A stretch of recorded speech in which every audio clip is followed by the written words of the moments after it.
Banyak orang tidak menyadari bahaya memendam emosi dan memilih untuk menutupinya. Padahal emosi yang dipendam bisa berpengaruh negatif terhadap kondisi fisik maupun mental, serta tidak jarang memberikan dampak buruk pada hubungan dengan orang lain. Memendam emosi adalah suatu kondisi ketika pikiran Anda menghindari, tidak mengakui, atau tidak dapat mengekspresikan emosi dengan cara yang tepat, baik secara disadari ataupun tidak disadari. Beberapa emosi yang seringkali dipendam antara lain adalah kemarahan, frustasi, kesedihan, ketakutan, dan kekecewaan.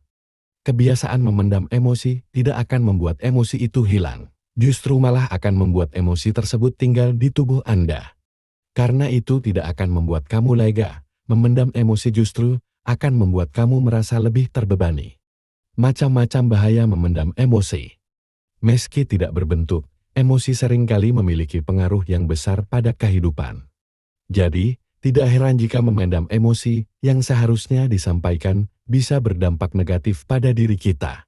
Dan berikut beberapa bahaya memendam emosi yang perlu diwaspadai. 1. Melemahkan sistem kekebalan tubuh.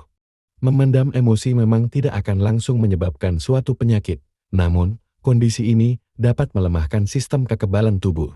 Sehingga membuat Anda lebih mudah terserang berbagai jenis penyakit, mulai dari penyakit ringan seperti pilek, hingga penyakit kronis seperti kanker. 2. Mengakibatkan kecemasan berlebih. Emosi yang dipendam terus-menerus juga bisa menyebabkan gangguan cemas.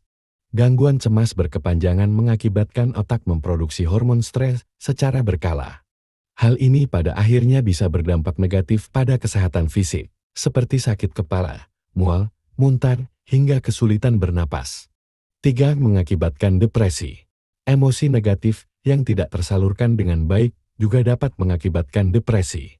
Jika sudah sampai pada tahap ini, emosi negatif akan berubah menjadi perasaan hampa, putus asa, bahkan perasaan ingin mengakhiri hidup. Akibatnya dari depresi kamu akan sering merasa lelah, sulit tidur pada malam hari, dan kehilangan ketertarikan pada hal-hal yang biasanya kamu sukai sebelumnya. 4. Menyebabkan berbagai penyakit kronis. Produksi hormon stres yang tinggi akibat memendam emosi juga bisa meningkatkan detak jantung dan tekanan darah. Jika terjadi dalam jangka panjang, hal ini dapat menyebabkan Anda berisiko lebih tinggi untuk menderita berbagai penyakit kronis, seperti stroke dan gagal jantung.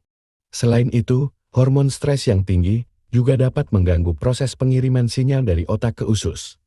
Sehingga Anda menjadi rentan terkena gangguan sistem pencernaan, misalnya irritable bowel syndrome. Lalu bagaimana cara meluapkan emosi dengan baik, tanpa harus marah-marah dan teriak sehingga tidak merugikan orang lain dan diri sendiri? 1. Tanyakan kepada diri Anda sendiri, perasaan apa yang sedang Anda rasakan saat ini. Hal ini penting, karena Anda perlu betul-betul memahami perasaan Anda sendiri sebelum bisa menyampaikannya ke orang lain. 2. Mengungkapkan perasaan kamu melalui suatu media, jika kamu kesulitan untuk mengungkapkannya secara langsung.